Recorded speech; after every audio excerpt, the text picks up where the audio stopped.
When I was in high school and college, I weigh about 250 pounds and was the big one among my peers in the football team. I had a career-ending knee injury at the beginning of my junior year and couldn't ever play football again. So I hit the books hard, got my degree in accounting, and never looked back. My name is James, and I'm an accountant. Anyway, I was happy with most of my life. As you'd imagine, I drag home a buttload of cash, and I have a nice home and a beautiful wife who loves me. So, what's the problem? Remember my weight in high school and college. Well, at 35 years old, I was in the prime of my life, but I tipped the scales at close to 430 pounds. I was a heart attack waiting to happen. It was only a matter of time. My wife, Sarah, had been putting pressure on me lately to do something about my weight. Mostly, I just half-heartedly tried whatever she suggested. None of the fitness plans or diets worked, and I tried them all. I cut out nearly all of my carbs and simply replaced the calories with more meat, but I still gained weight. It got to the point where I was eating like a cow a day. I was better off eating the carbs. Not to mention the fact that eating all of that red meat caused my blood pressure to spike. Then one night, it all changed. Sarah and I were having intimacy, and I just gave out and collapsed on top of her. She literally couldn't breathe with me on her, and it just went downhill from there. We started arguing about my weight as usual, and she finally told me that until I lost at least 50 pounds, we wouldn't be having intimacy anymore. I left the room and slept in the guest room that night and left for work early the next morning. I hoped that when I got home, it would be just another argument that blew over, but it wasn't. Sarah had gone online and found me a weight loss boot camp. The camp lasted for a month. She told me that it was probably the best thing for me, and she was tired of being married to the fattest guy in the neighborhood, and it was embarrassing for her. I looked at the brochure she printed from the internet and called them. I processed a payment right then and arranged to leave as soon as possible. She asked if I was actually going, but I didn't say anything to her. I just headed to the bedroom to start packing my clothes and a few things. It'll be great for you to lose some weight. You'll be healthier and you'll feel better. The month will pass like no time. I'll call you every day, she said. On my way to the guest room, she said, "We're not angry at each other. It's over. Why are you sleeping in there?" I answered, "But you said we weren't going to sleep together again until I lost 5 pounds. She replied, "I said we weren't going to have intimacy again until you lost it." Anyway, I didn't really mean it. I was just upset. I think she realized that she had hurt me pretty badly and was trying to make up for it. But getting away from home for a while just seemed like a good idea at the time. In the days that followed, I made it known in my place of work that I'll be traveling just so I could work on myself, but that I'll be working remotely and my performance won't be affected. Early in the morning on the scheduled day of my departure, I got into my car and drove to the airport. I flew to Tucson and the dry heat of the Arizona desert to start the camp. For my first 3 weeks there, I was doing my usual bit when it comes to fitness. I spent most of my first week getting my internet and computer systems set up to allow me to work while I'm there. The next week, I started actually viewing what was going on there. I say viewing because I didn't actually participate in anything. I just watched and laughed at some of the things they expected us to do. In terms of the food, I use the meals they serve us as an appetizer and order pizza or burgers and have them delivered. The delivery people even know that to get a bigger tip, they just have to meet me on the access road that the campers use for jogging. I sat at the picnic tables and eat the food and then go back to camp. So after being there for nearly 3 weeks, how much weight did I lost? I'd lost minus 6 pounds.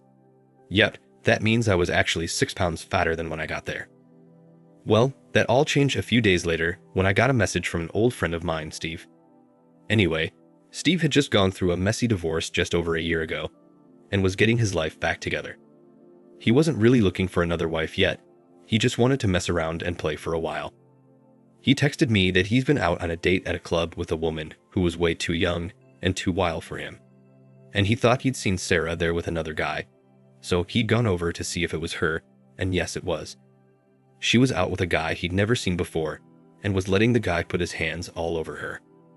He'd taken a few pictures because he knew that I wouldn't believe him, or that I wouldn't want to believe him. I looked at the pictures and I knew that he was right. It was Sarah. I recognized the one-of-a-kind necklace I'd made for her when we went to Mexico the previous year. That text changed my whole reason for being at the camp, and it changed my life. I spent the next day taking stock of my life and decided what I wanted to change. I was a really nice guy and I have, like I said, a great life, but there were a couple of things that would need to be changed. The most important one was that I really did have to do something about my weight and self-image. The other thing could wait until after that was over. So the following morning, I went into the camp office and sat down with the director. I told him that I needed to change my life, so I signed up for the 3-month intensive program that they reserve for people who are nearly morbidly obese. I started right away that morning. I went out for a walk in the desert with one of the training groups. It was an easy 2-mile walk at a very slow pace. It was supposed to help speed up our metabolisms and start us out burning calories before we ate breakfast. I laughed at the thought of it because back in high school and college, I used to run about 4 miles a day at a very good pace. That was my wake-up call. It made me realize how far I had fallen and that this wasn't high school. I might have felt like I was still that big-toned athletic football player, but I wasn't.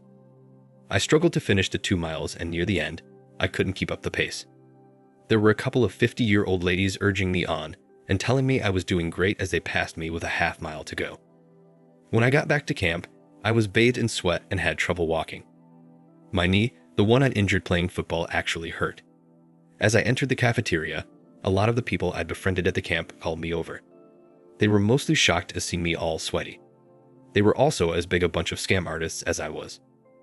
I went and sat at a small table in the back, alone. If I was going to do what I now had my mind set on, I didn't need any negative influences. For breakfast, I had a half a glass of orange juice, a piece of toast, a half a cup of fresh fruit, and 2 slices of low-fat turkey bacon. I was still starving when I finished, but I had truly decided to change. After breakfast, we had an hour to do as we pleased before our first workshop. I used my hour to contact a private investigator to get me the info I needed on Sarah. It wasn't something I relished or looked forward to, but it was just something I had to do. I needed to know how far she'd gone with that guy and whether or not there were others. I loved Sarah, and upon reflection, I guess I could understand what she was going through. Depending on how far she went with this guy, there was a chance that maybe we could get past this. As I went to the workshop, this time I actually listened to the speakers they'd lined up for us. I heard stories from former campers who'd lost a great deal of weight and had successfully kept it off. In some cases, they'd made great changes in their lives, and most claimed it was all because after years of struggling with their weight, they'd found one thing or one person or one incident that gave them the focus and the reason to change. I realized that finding out that the woman I loved more than anything was cheating on me had been my motivating incident, but that I wasn't changing for her, I was changing for myself. I'd always had women through high school and college, and since then I had Sarah, so I really didn't need to look at myself. But the thought of losing her made me realize that I needed to change some things about myself. Almost as soon as I got out of the workshop, my phone rang. It was Sarah making her daily call. I hadn't spoken to her for the previous 2 days since I'd spoken to Steve because I had been too hurt to even speak to her. "Hi, honey. Where have you been that you haven't answered the phone? I've missed you so much," she said. I told her I've been trying to both work from this place and lose some weight at the same time, so it's been tough. "Well, don't worry. You'll be home in 2 days, and it'll be over," she said. I responded, "No, Sarah, I haven't lost 50 pounds, so I'm not coming home yet." She answered, "James, that was just an arbitrary number I threw out there when I was pissed. I miss you. I want you to come home. I don't care if you only lost 2 pounds. I've got what I wanted, and you are seriously trying.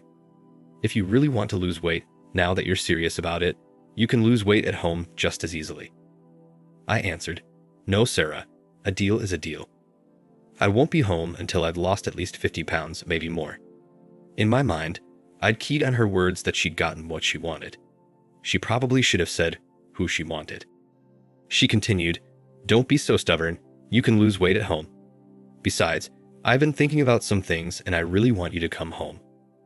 I finally said, "Sarah, my mind is made up. And it's really difficult for me to work and lose weight at the same time without totally immersing myself in the lifestyle here. So we'll have to call less frequently until I'm done. I'm doing this for both of us. I don't want you to have to be embarrassed by me anymore. I see now how awful it was for you all of this time being followed around by some disgusting fat slob just because he loved you." She responded, "I never should have said that. I was just angry." I hung the phone up and got into some sweatpants and a sweatshirt for our morning exercise class. I went to the gym and looked around. I got in line in the front instead of the back. I wasn't going to hide anymore. The trainer that day was Debbie. She was a very no-nonsense trainer. She had never spoken so much as a word to me since I'd gotten there. I had seen her sneering at me a few times, but we'd never spoken. Even as I lined up in the front row, she was looking at me as if she wanted just the force of her glance to push me to the back, so she didn't have to look at me. We started out with stretches and reaching exercises. Not only could I not touch my toes, I had trouble touching my knees, but I tried really hard. Before we had finished the warm-ups, we hadn't actually done any real exercises yet, and I was already sweating. Then the embarrassment began. We started with light leg lifts, lifting our knees to supposedly waist height. When we got done with those, I was bathed in sweat, and Debbie was looking at me with laughter in her eyes and an evil smirk on her face. We did arm lifts, and she kept us doing them until I couldn't hold my arms up anymore. But I kept trying. We got down on the mat for still more embarrassment. In my prime, I could bench press over 200 pounds, but that day I failed to do even one push-up. I was able to do one sit-up, but I collapsed after it. Debbie's smug look followed me as I left. I went and showered before lunch. After lunch, we had another hour off. I went to the clinic and got my knee looked at. I had a very slight strain, and they wrapped it up for me. The exertion of the morning's walk had just pushed the muscles surrounding the joint further than they'd experienced in a long time. The doctor told me to ice it for a couple of days and I'd be fine. I could even still walk on it the following day, but he didn't advise me trying to overdo it. And that was my pattern for the next week. I ate only the meals we were served and refused the desserts. I also skipped most of the snacks unless I was absolutely starving. The first 5 days were absolute hell. I know that I was the butt of several jokes and a lot of laughter, but after the first 3 weeks I'd spent there, I deserved it. But I was proud of myself. At the end of my first week of really working at it, I'd lost 8 pounds. I got my first report from the PI at the end of that first week as well. He had pictures for me. Some were from a restaurant that Sarah had gone to with the guy, and even a recorded conversation with him. Of course, there were also pictures of her going into a motel room with him, and from the length of time they stayed in the motel, it was very obvious what they were doing. The funniest thing is that her having sex with him didn't hurt me nearly as much as hearing some of the things she said about me behind my back did. The guy had asked her what made her finally decide to give him a chance after he'd been after her for months. I hadn't heard anything about that from her, so she'd been keeping secrets from me for a long time. She'd apparently known this guy from her college days, but they hadn't actually gotten together until recently. She told him that she was just tired and embarrassed by me, and that I was too out of shape to even satisfy her anymore, so she'd sent me off to camp so she could try out a real man. Then she asked him how he hid what they were doing from his wife. He told her that, like her, he wore the pants in his family, and his wife did what he told her and didn't question him. I was so hurt by this revelation that I decided that there was nothing left of our marriage to salvage. So, my mind was made up. In my second week of real training, I picked up the pace of the morning walks. In the afternoons, I started swimming laps or pool walking. I also started doing some of the skill-building activities like archery and fencing. I needed to pick up a few hobby-type activities that would allow me to keep busy when I left the camp. I also hired myself a good divorce lawyer. I explained what was going on and how I discovered it and arranged for him to get reports from the PI as well so he'd be up on any and all developments. I asked him to get the papers ready to be served even though I still didn't have an end date in sight yet. By the end of my first month of real training, I was a new man, or I was closer to being the man I'd been. I'd lost almost 40 pounds, and I felt better than I'd felt in years. My routine was different as well. I usually got up earlier and jogged 3 miles instead of the morning walk. I always did Debbie's exercise class, but now it seemed like she no longer looked down on me and had actually begun to smile and greet me in the mornings. The biggest shock came one morning when I completed my 10th push-up out of a set of 15 that we tried for and found a sudden weight on my back. I pushed as hard as I could and got another push-up in. I looked up to see Debbie pushing down on my back to add resistance. I was able to handle most of my work responsibilities from the camp as well. I had also made a list of friends and associates, and during my daily meditation sessions, instead of meditating on motivating myself to lose weight, I examined my relationship with most of the people I knew. I realized that for a long time, A lot of them hadn't been actually laughing with me about my weight. They'd been laughing at me. By the 6-week point, my weight had actually hit a plateau. The weight was still coming off, but at a much slower pace. I had lost just over 60 pounds, but I was no longer able to maintain the roughly 1 to 1.5 pounds per day that I had previously averaged. I remembered back in school, my coach would have us do 2 a day if we came into preseason workouts out of shape, so I added a second longer run to my daily schedule. This run was more challenging, and although my knee and my age would never again let me run as I had in college, I enjoyed it and I started to run a little further each day. Sometimes when I got back, if I still had the energy for it, I'd go to the gym and lift weights. There again, I was taking it easy and counting on my memory of what I had done when I was younger to get me through it. When I first started, it was embarrassing. After years of telling people about my 200+ pounds bench presses, I struggled to bench 100 pounds. Another thing that was a shock to me was that as I made progress, it wasn't consistent. I got my bench up to 100 pounds and then couldn't lift it again for over a week. My legs were also very weak.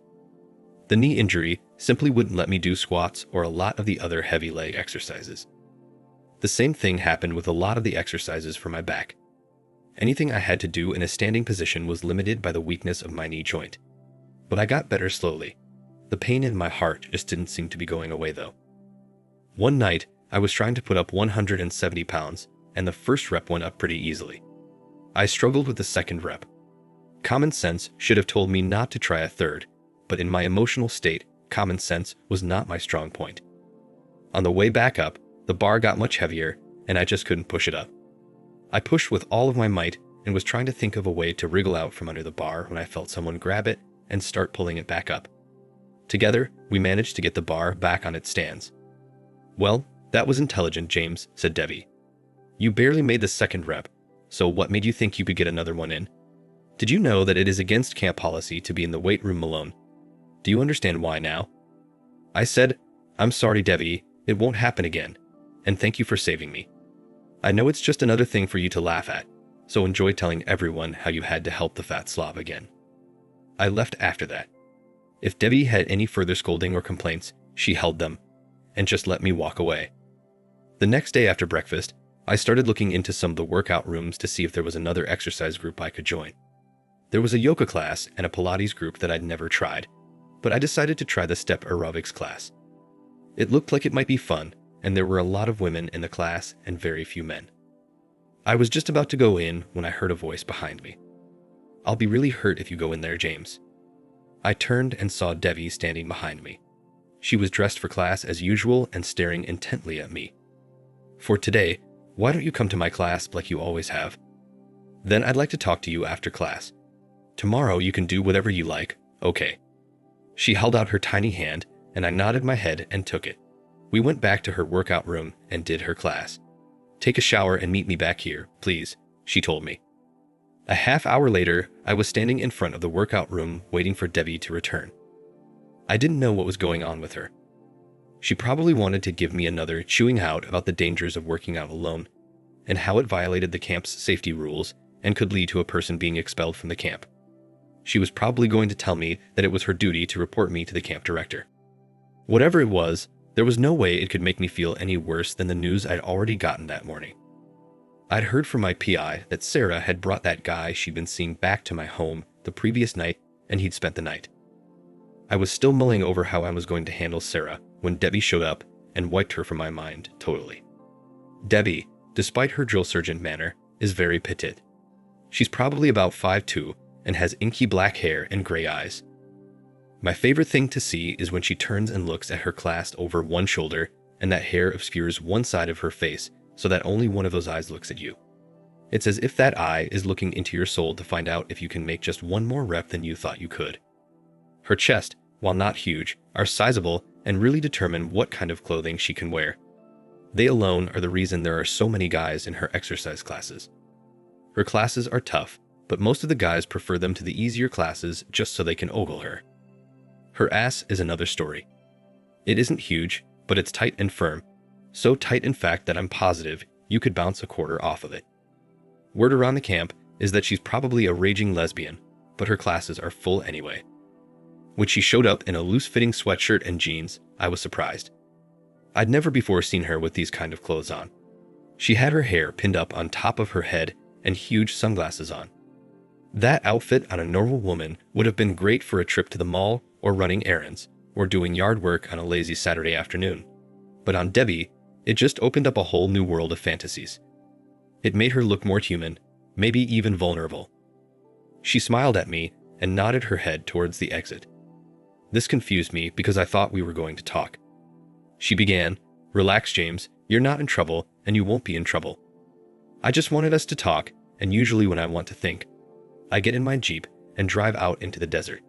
It clears my head and just makes everything better. By the time I get back, I've either solved my problem or it just doesn't seem as bad as it was before I left. Maybe it's just stress relief. Maybe it just lets me put things into their proper perspective. But it seems to work somehow. And James, whether you know it or not, you've become a problem for me." My heart sank at the words. This was just great. I'd become a problem for her. Shit, I had enough problems of my own without worrying about some other woman hating me. She led me out the back to the staff parking lot in a black Jeep Wrangler. I got in and had to hold on, since she immediately took off as soon as the door closed. We drove down the highway for a few moments, and then she just careened around a corner onto an unpaved road that I would have missed since it was unmarked. We sped through a few trees and hedges that became sparser the further we drove until suddenly there was no vegetation and we were in the desert. Arid sandy ground spread out in front of us all the way to the mountains in the distance. She put the Jeep into four-wheel drive and slowed down a bit as we plowed down the now uneven and still unpaved road surface. She seemed to know where she was going, so I just held on. Finally, we got to the edge of a medium-sized canyon and she pulled up the parking brake and got out and wandered over. She looked out and seemed to relax, as if gathering herself. Then she turned to me and gave me the high beams. "James, what the hell is going on with you? When you first got here, you were just another fat, spoiled rich boy who didn't take the place seriously, so I didn't take you seriously. You had your little conference calls, your late-night pizza runs, and you hung out with all the rest of the class clowns. We see about 100 guys like that every year. You come here overweight and out of shape, and maybe if you're lucky you lose 4 or 5 pounds, and then go back home and tell everyone how tough it was. Some of them make a ritual out of it and do it every year. But then something happened and you changed. I don't know why and I don't know what it was, but you became different. The first day that you showed up for my class and stood right up front, I was sure you wouldn't last 10 minutes. In fact, I tried to get rid of you, but you gave it everything you had. You left there dripping with sweat, and I was sure this change wouldn't last, but I was intrigued. Over the past few weeks, I've watched you undergo an incredible transformation. You've not only lost an incredible amount of weight, you've gotten yourself into very good shape. You're to the point now where you're barely overweight at all. You don't even look like the man that came here." This was something I'd never expected. It seemed to be some kind of backhanded compliment, and coming from Debbie, it was shocking. She continued, "You probably don't know this, but when the changes started to happen, I changed as well. I went from being sure you wouldn't last to being your biggest cheerleader. I watched as you started your nighttime desert runs. I also watched as you started lifting weights at night as well. That's why I was there the other night when you overdid it. Most people who've lost half of the weight you have, even when they haven't gotten into nearly the shape you're in now, find themselves fulfilled and happy. They're more confident they've done a great thing, and they're proud of themselves. In the ceremony we're having next month before the camp closes for the season, you're going to get several awards, but don't tell anyone I told you that. But you don't seem happy at all. It's almost backwards with you. Most people come here sad and depressed because they're overweight and people make fun of them or whatever. They lose some weight, they get happy, and they go home more confident. You were happy when you got here, maybe a little angry, but you were confident and secure. You worked your ass off and made more progress than anyone I can remember. You look great, but you're so much sadder and more withdrawn now that it makes me sad as well. You used to sit in the back and laugh with those clowns and you were happy. Now you inspire so many of both the campers and the staff, but you run off and work out even harder alone. James, I know what people around here think about me. I've heard all of my nicknames, and I really don't care. For me, being here is just a job. It's my job to help people find it within themselves to make the changes in their weight and their health. Nothing less, but also nothing more. I urge them to change, I provide an example for that change, and I help them to work out. Some of them get it, some of them don't, but it's never personal. It's only a job, but somewhere over the past couple of months you became less of a job and way more personal to me. That's why I snapped at you the other night, because when I saw that bar coming down on you, it scared the shit out of me. I thought you might have gotten seriously hurt or worse, and in the back of my mind, I thought that maybe you wanted to. I looked at her and I was really shocked. I reached out and hugged her. She seemed to need to talk, so I just listened. She told me about her life, and it was nothing like I'd expected. She'd started out competing in gymnastics, but she didn't have the short, thick, muscular body that the average competitive gymnast has, so she got injured more frequently. There are also drugs and cocktails that a lot of the girls took to delay the onset of breast development and widening of the hips. She didn't take them, so very soon she was falling in the rankings because as hard as she worked, she couldn't compete with the girls who were doing the drugs. They also seemed to be more injury resistant and had more energy. After a while of spinning her wheels, she decided to simply give it up, which was very hard on her. But she moved into a different sport. She'd always been pretty, so she decided to give fitness competitions a try. It wasn't quite like being a bodybuilder, but it was close. But the emphasis was on femininity and grace other than outright muscularity and size. She was good at it. But then again, the drugs reared their ugly head, and far worse. In a lot of cases, the women who won the competitions and got the endorsements were actually giving the sponsors and the judges a few side benefits. Men had always looked at her even when she was a gymnast, but here it was almost as if it was expected. After she was nearly assaulted and saved only because she was screaming so loudly that the security team came in, she gave up fitness as well.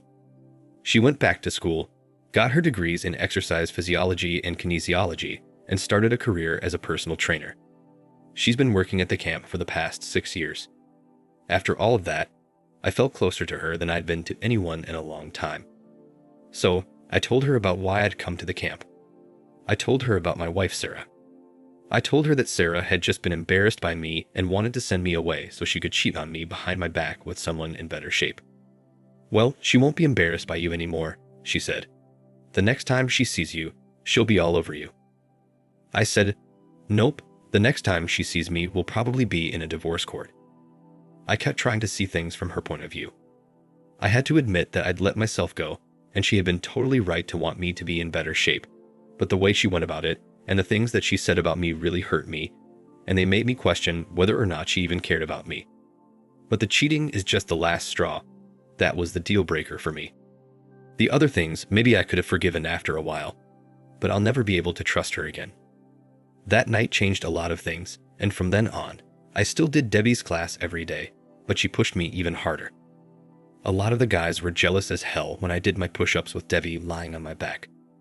She even went out and ran with me at night sometimes.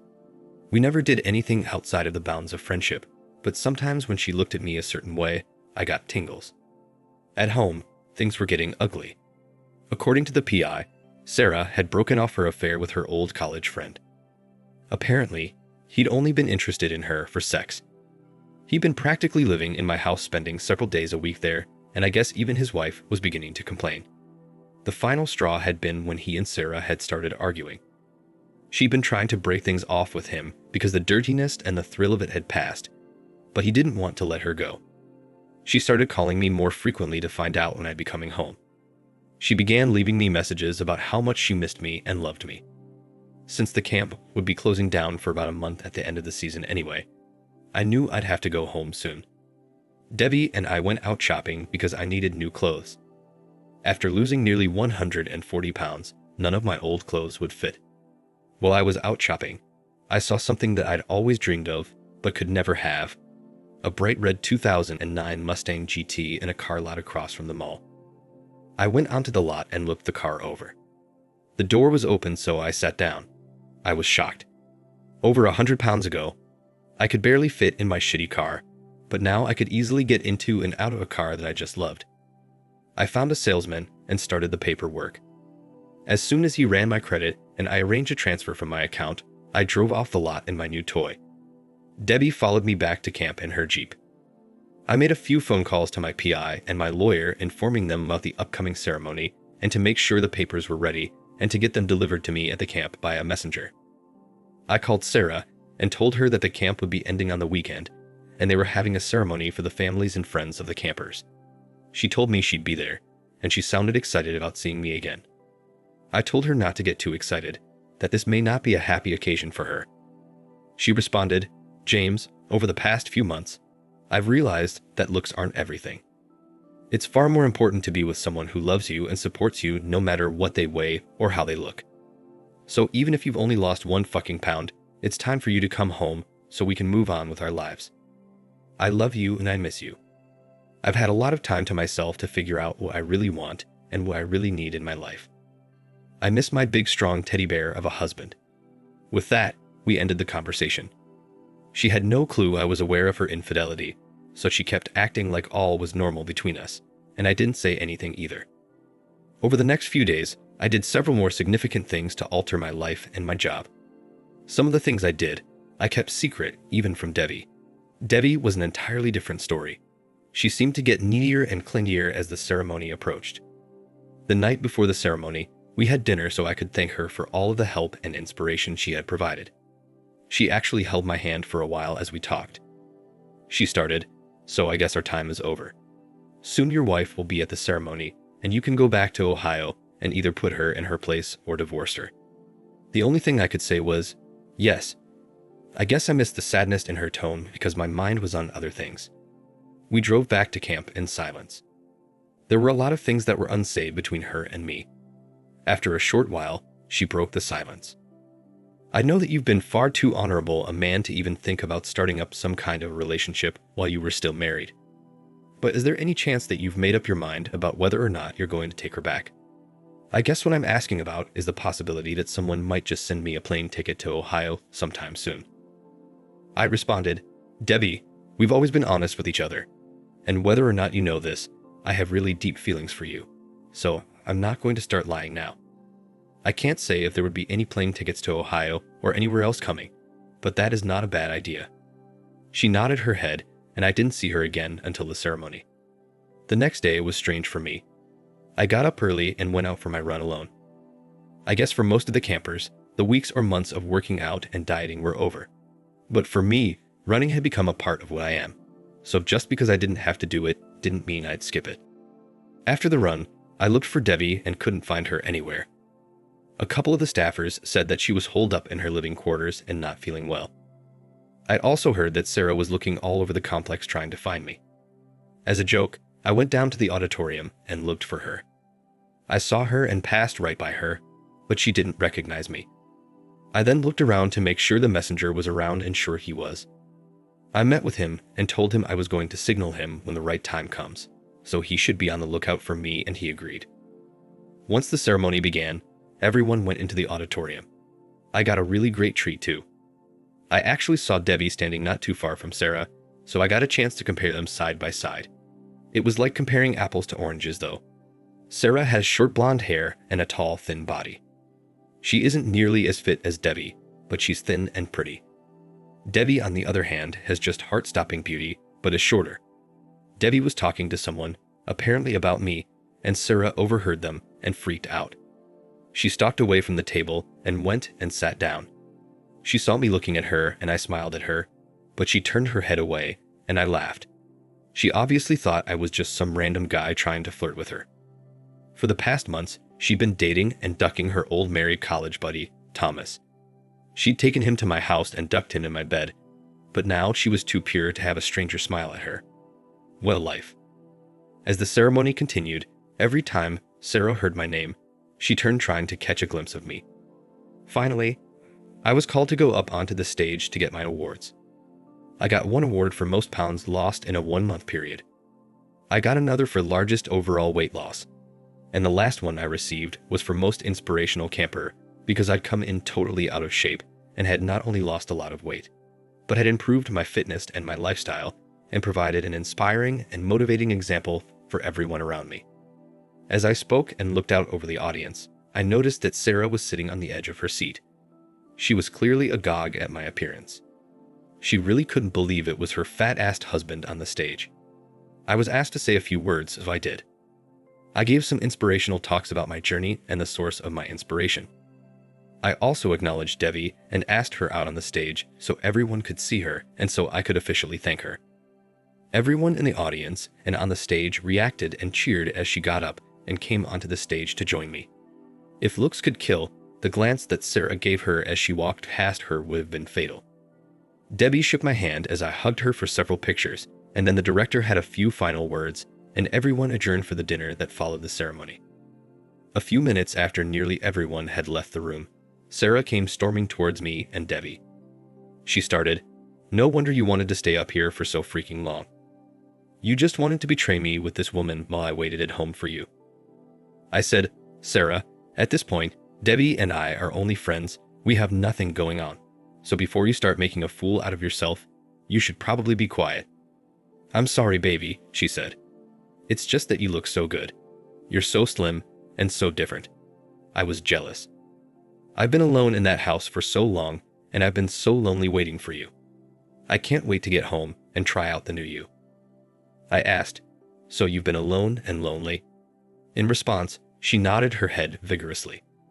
I then asked, showing her a photo of her in a restaurant with Thomas on my phone, "So, who is this you're out with?" She responded, "Oh, he's just an old friend from college who I ran into. He's nothing." I snapped, "He's something, and he's the reason we're getting a divorce, Sarah. I know all about him. I know that you actually started up with him before I left. I know that being with him is the reason you really wanted me to come to the camp anyway.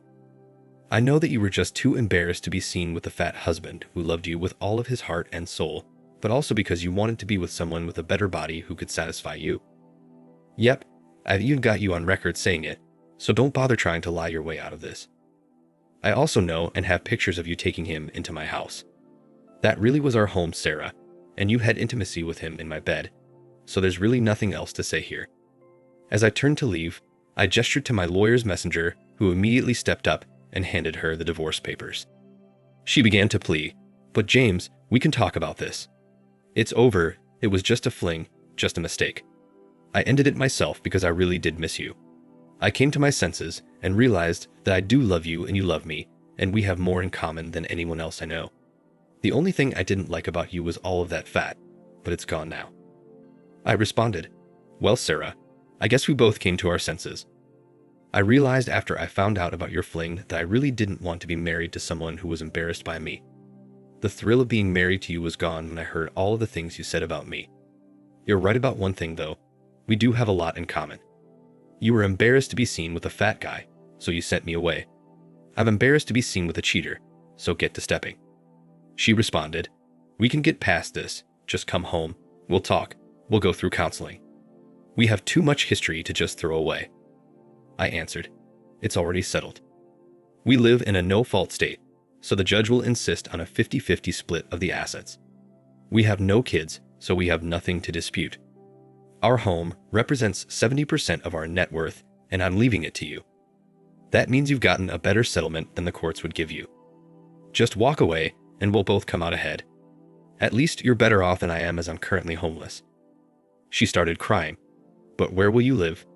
Why don't you stay with me and let me make this up to you?" I replied, "You haven't cared about me since you first started your little affair, so I don't know why you care now. But I refuse to stay inside that house again with you, that's why I gave it to you. I'm starting my life all over again with someone who won't be ashamed of me. I lost over 140 pounds while I was here, but you lost a husband who would have loved you forever and a great home and the family we could have had, all because you wanted to have fun. My weight was really just an excuse you used to have your little affair. So, if you ask me, you're the real champ here." After saying that, I walked away and left her standing there. The only contact I had with her after that was through our lawyers until the divorce was over. Although, I did receive a phone call from her dad, telling me how miserable she was and asking me if I'd consider coming just for a visit to clear the air. It forced me to tell him the details of our breakup and what she'd done. I told him if he needed proof, I could send him pictures, audio, and even video. Hearing that, he just told me to have a nice life, and I graciously took his advice. Sarah didn't cause any trouble during the dissolution, and it went without a hitch. Although we do keep in touch once in a while, but it's nothing serious. Debbie and I eventually acted on our feelings and we became a couple. We both have a great life, and all of my family, friends, and colleagues were shocked at the changes in my body and my life. They all love Debbie and tell me often that I did the right thing. I'm glad we found each other. Sarah sold the house and moved in with her parents. She later found herself a man and is piling on the pounds. I sent her a brochure for the fitness boot camp I went to. I really wasn't trying to rub her face in it. I was genuinely trying to help her because it worked for me. I even offered to pay for it for her. After all, if she hadn't been so embarrassed by me, I and Debbie would never have met. Sadly, she declined. But I guess everyone is happy after all. Thanks for listening. Like, share, and subscribe to the channel to listen to more stories like this. Take care.